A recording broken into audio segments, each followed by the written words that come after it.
धन्ना सेठों से, व्यापारियों से पाला पड़ा है।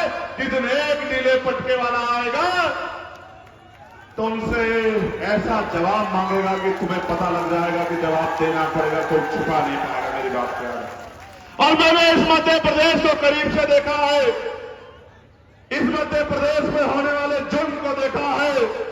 मेरे आज भी याद है कितना अन्याय बार बार हमने यहां सहा, कितनी घटनाएं हैं यहां जिनका मैं जिक्र करूं। मेरे जेब में कागज है, कौन कौन सी घटना का जिक्र करूं, क्या कहूं आपसे, अपना दिल चीर के कैसे दिखाऊं।